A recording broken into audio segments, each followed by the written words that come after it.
राधे राधे। उर्दू के ज़्यादा अल्फाज आते नहीं हैं, हिंदी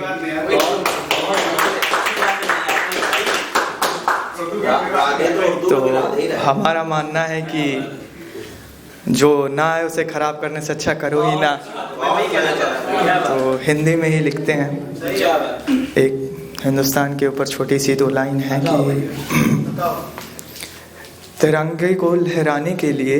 तिरंगे को लहराने के लिए हवाओं की नहीं फ़कत हिंदुस्तानियों की सांस की ज़रूरत लिख दूंगा। तुम लिखो अपनी बड़ी बड़ी इमारतें, अपनी देश की विशेषताएं, अपने परमाणु बम की ताकतें, मैं महज कलम उठाऊंगा और एक शब्द हिंदुस्तान लिख दूंगा।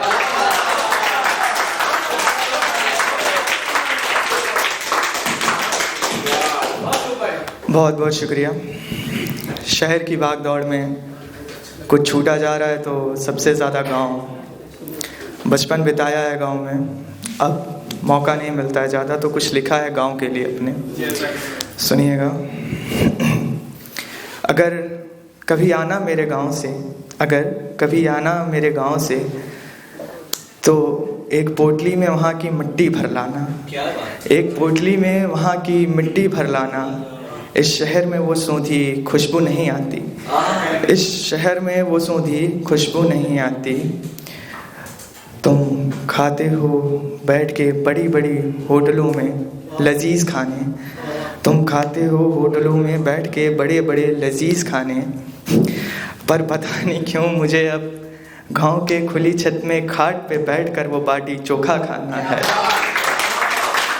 गांव की और ए ज़िंदगी कुछ दिन की छुट्टी दे मुझे, ए ज़िंदगी कुछ दिन की छुट्टी दे मुझे तेरी भाग दौड़ से।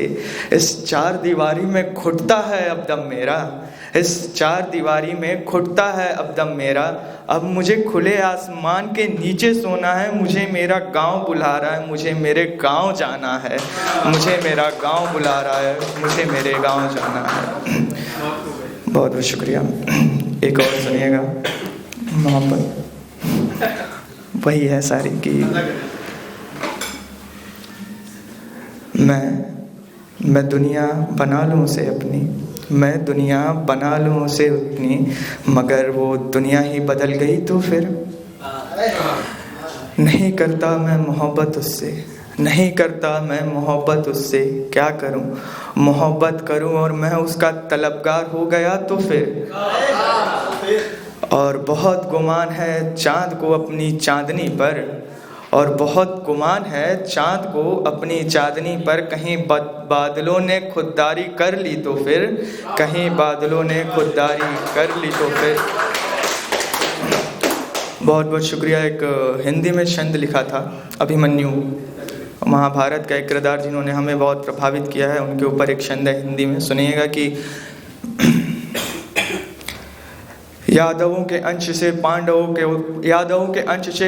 के वंश में जन्मा वो वीर अभिमन्यु था।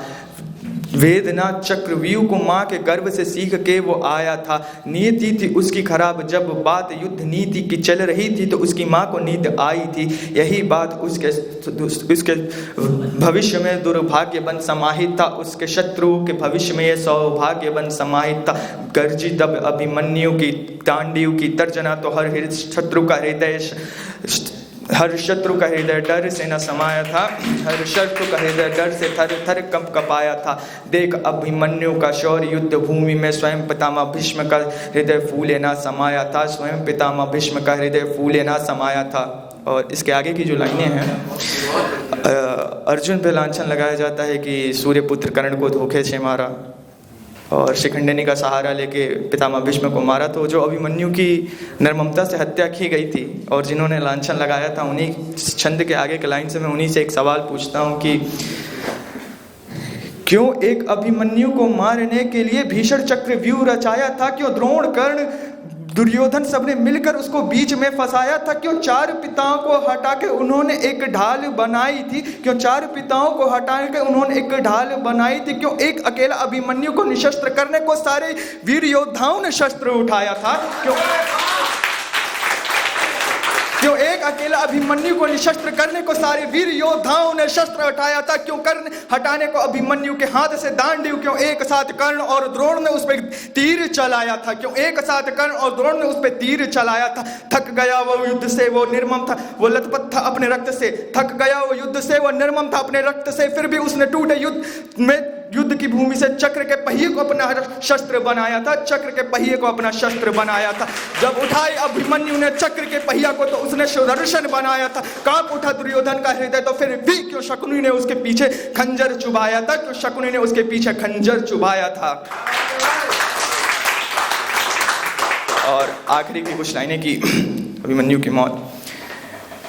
कर समर्पित 18 वर्ष की आयु में एक योद्धा वो कहलाया था।